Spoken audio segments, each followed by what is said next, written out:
नमस्कार. व्यावसायिक गॅस वापरणाऱ्या सर्व उद्योजकांसाठी ही एक अत्यंत महत्त्वाची आणि तातडीची सूचना आहे. एका नवीन सरकारी आदेशाचं पालन करणं आता बंधनकारक झालेलं आहे आणि हे लक्षात घ्या, याचं उल्लंघन केल्यास खूप गंभीर कायदेशीर परिणामांना सामोरं जावं लागू शकतं. बघा, या आदेशाचं गांभीर्य किती आहे. नियमाचं पालन नाही केलं तर त्याचे परिणाम खूप मोठे आहेत. खरं तर एक छोटीशी चूक सुद्धा तुमचा व्यवसाय पूर्णपणे ठप्प करू शकते. त्यामुळे याकडे दुर्लक्ष करणं अजिबात परवडणारं नाही.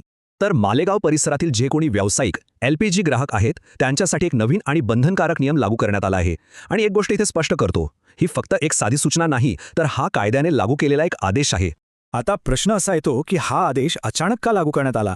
तर यामागे खूप गंभीर कारण आहे. एक मोठी समस्या आहे ज्यावर नियंत्रण मिळवणं सरकारसाठी अत्यंत गरजेचं झालं होतं. घडत असं होतं की जो व्यावसायिक गॅस असतो ना, जो तुलनेने स्वस्त मिळतो, त्याचा मोठ्या प्रमाणावर गैरवापर होत होता. म्हणजे हा गॅस बेकायदेशीरपणे घरगुती वापरासाठी दिला जात होता किंवा सरळ काळ्या बाजारात विकला जात होता. आता हे जे बेकायदेशीर काम आहे हे थांबवण्यासाठीच सरकार आणि गॅस कंपन्यांनी मिळून हे कठोर पाऊल उचललं आहे. तर मग या समस्येवर उपाय काय? यावर नियंत्रण मिळवण्यासाठी एका विशिष्ट कायदेशीर कागदपत्राची अट घालण्यात आली आहे. या कागदपत्रालाच अंतिम वापर प्रमाणपत्र किंवा इंग्रजीमध्ये एंड यूज सर्टिफिकेट म्हणजे EUC असं म्हणतात. हे अंतिम वापर प्रमाणपत्र म्हणजे नेमकं काय? तर हे एक बंधनकारक कायदेशीर डॉक्युमेंट आहे. सोप्या भाषेत सांगायचं तर प्रत्येक व्यावसायिक ग्राहकाला हे लिहून द्यावं लागेल की ते खरेदी केलेला गॅस नक्की कोणत्या ठिकाणी आणि कोणत्या कामासाठी वापरणार आहेत हे जाहीर करणं आता बंधनकारक आहे. ठीक आहे, मग या प्रमाणपत्रात नक्की कोणती माहिती द्यायची आहे? चला ते पाहूया. ही एक प्रकारची कायदेशीर चेकलिस्ट आहे आणि हो, ती पूर्णपणे आणि एकदम अचूक भरणं खूप महत्त्वाचं आहे. या प्रमाणपत्रात तुम्हाला काही गोष्टी स्पष्टपणे नमूद कराव्या लागतील. सगळ्यात आधी तुमच्या व्यवसायाचं संपूर्ण नाव आणि पत्ता, त्यानंतर तुमचा GST नंबर, तुमचा गॅस वापर नक्की कशासाठी होतो म्हणजे हॉटेल, रेस्टॉरंट की हॉस्पिटल हेही सांगावं लागेल. इतकंच नाही तर मागच्या आर्थिक वर्षात तुम्ही किती गॅस वापरला आणि पुढे तुमची गरज किती असेल याचा अंदाजही द्यावा लागेल. आणि सगळ्यात महत्त्वाचं, एक कायदेशीर बंधनकारक हमीपत्र देणं अनिवार्य आहे.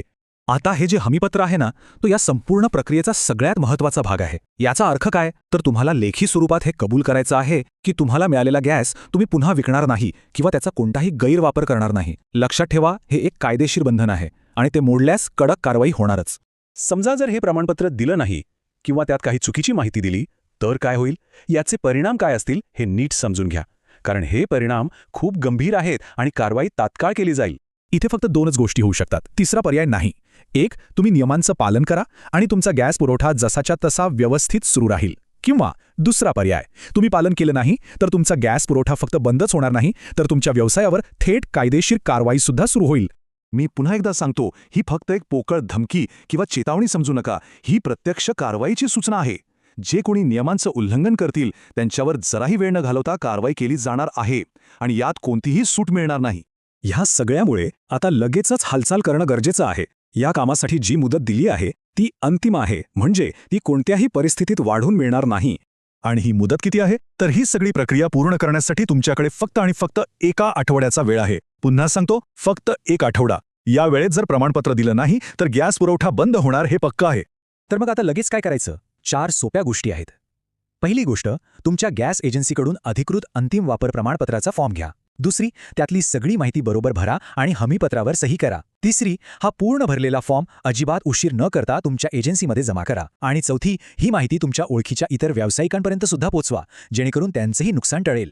शेवटी एकच प्रश्न उरतो, जेव्हा कारवाई होणार हे इतकं निश्चित आहे आणि त्याचे परिणाम तुमच्या व्यवसायासाठी इतके गंभीर आहेत, तेव्हा याकडे दुर्लक्ष करण्याचा किंवा यात वेळकाढूपणा करण्याचा धोका पत्करणं हा शहाणपणाचा निर्णय आहे का?